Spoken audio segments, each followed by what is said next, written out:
اسماعیلی مذہب کی نسبت اسماعیل ابن امام جعفر بن محمد الصادق کی طرف ہے، اور اسماعیل کی والدہ امام صادق علیہ السلام کی پہلی زوجہ یعنی فاطمہ بنت حسین بن حسن بن علی علیہ السلام ہیں۔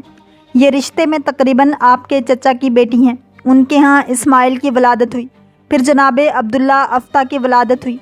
باب ذکر اولاد ابی عبداللہ علیہ السلام۔ جناب اسماعیل کے حالات کے متعلق بحث کافی تفصیل ہے، مگر جو بات حدیث اور تاریخ کی کتابوں سے ظاہر ہوتی ہے اس کے مطابق جناب اسماعیل یا تو وہ بذات خود اس امامت کے حاصل کرنے کی یا فرقہ کی بنیاد رکھنے کی نیت رکھتے تھے، یا ایک گروہ تھا جو ان کے لیے بہت بڑا مرکز تشکیل دینا چاہتے تھے۔ امام صادق علیہ السلام چونکہ اسماعیل کی وفات تک ان کا بڑا احترام اور ان سے محبت کرتے تھے، اس لیے یہ بات بعید ہے کہ اسماعیل کا خود کا کوئی اس طرح کا ارادہ ہو۔ اسماعیل کی وفات کی تاریخ میں اختلاف ہے۔ صحیح یہ ہے کہ ان کی وفات سن 145 ہجری میں ہوئی، یعنی امام صادق علیہ السلام کی شہادت سے 3 سال پہلے، چونکہ امام صادق علیہ السلام کی شہادت سن 148 ہجری میں ہوئی تھی۔ چونکہ امام صادق علیہ السلام کو علم امامت سے یہ معلوم تھا کہ بعد میں یہ دعویٰ کیا جائے گا کہ اسماعیل کی موت واقع ہوئی ہی نہیں ہے، بلکہ وہ تو پردہ غیب میں ہیں، اس لیے امام صادق علیہ السلام نے اسماعیل کے جنازے کے ساتھ وہ عمل انجام دیا جو آپ نے کبھی بھی کسی جنازے کے ساتھ انجام نہیں دیا تھا۔ اس سے پہلے کہ ان کے جنازے کو اٹھایا جاتا، امام صادق علیہ السلام تشریف لائے اور ان کے چہرے کو کھولا اور تمام حاضرین کو اس بات پر گواہ بنایا کہ موجودہ میت ان کے فرزند اسماعیل کی ہے جو قدرتی طور پر مرے ہیں۔ پھر جب ان کے جنازہ کو مدینہ منورہ سے بقیع کی طرف اٹھا کر لے جایا جا رہا تھا، تب آپ علیہ السلام نے ہر تھوڑی دیر کے بعد جنازہ کے رکھنے کا حکم فرمایا اور ان کے چہرے کو کھولا اور لوگوں کو اس بات پر گواہ بنایا کہ یہ میت آپ علیہ السلام کے فرزند اسماعیل کی ہے جو قدرتی موت مرے ہیں۔ اور یہ بات قطعی طور پر دلالت کر رہی ہے کہ امام صادق علیہ السلام اپنے اس عمل پر تشیع اور امامت کا تحفظ دیکھ رہے تھے، جس بنا پر اس باطل کو دور کرنا لازمی تھا۔ اگر وہ باطل اس دن قائم نہ ہوا تو بعد میں قائم ہونے والا تھا، جیسا کہ قطعی طور پر تاریخ اس بات کی گواہ ہے کہ یہ باطل بعد کے زمانے میں وجود میں آیا۔ اسماعیلیہ اس فرقے کا نام ہے جو امام صادق علیہ السلام کے بعد آپ کے بیٹے اسماعیل یا ان کے بیٹے محمد بن اسماعیل کی امامت کے قائل ہیں۔ اسماعیلیہ فرقے مبارکیہ و کرامتہ کے مطابق امام صادق علیہ السلام کے بعد اسماعیل امام ہیں، کیونکہ اسماعیل امام صادق علیہ السلام کے جانشین تھے، اور چونکہ اسماعیل آپ کی زندگی میں ہی وفات پا گئے، لہٰذا آپ علیہ السلام نے امامت اسماعیل کے بیٹے محمد بن اسماعیل کے سپرد کر دی۔ ان کے عقیدے کے مطابق امام حسن و حسین علیہ السلام کے بعد یہ جائز نہیں ہے کہ امامت بھائی سے بھائی کو ملے۔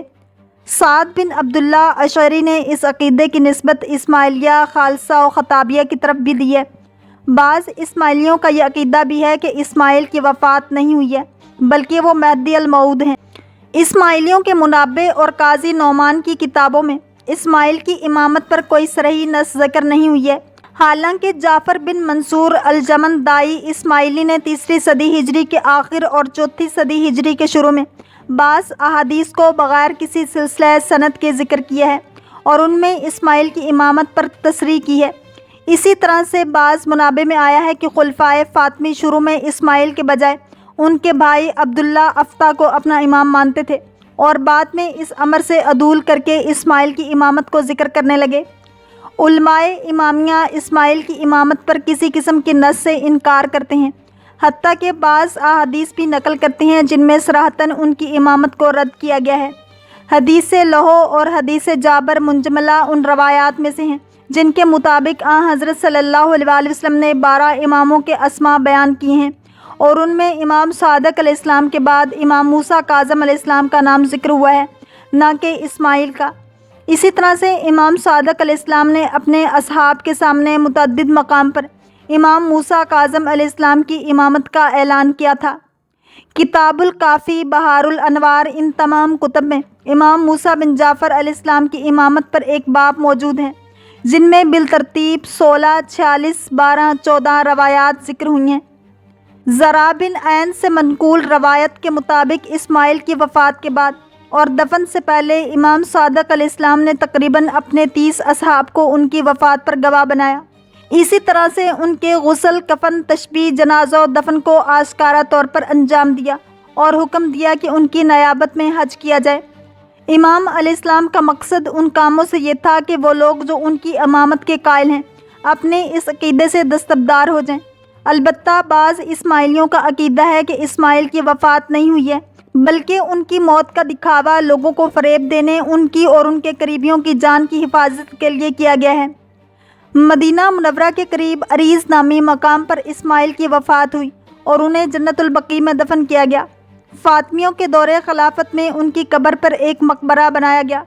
اسماعیل کا مزار قبرستان بقیع کی 4 دیواری کے 15 میٹر باہر غرب کی سمت اور ائمہ بقیع کے قبور کے مد مقابل واقع تھا۔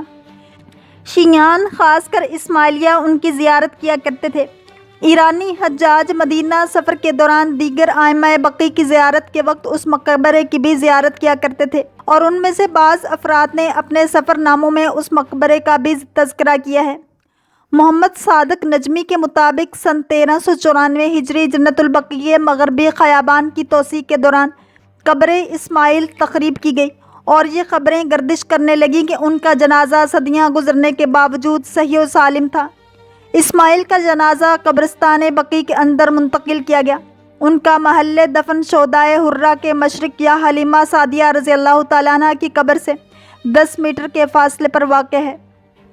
اللہ کریم ہم سب کو دین اسلام کی پیروی کرنے والا اور عشق مصطفیٰ صلی اللہ علیہ وآلہ وسلم نصیب فرمائے۔ اگر آپ کو یہ ویڈیو پسند آئی ہے تو لائک، شیئر اور سبسکرائب کرنا مت بھولیے، تاکہ ایسے ہی اسلامک انفارمیٹیو ویڈیوز آپ تک پہنچتی رہیں۔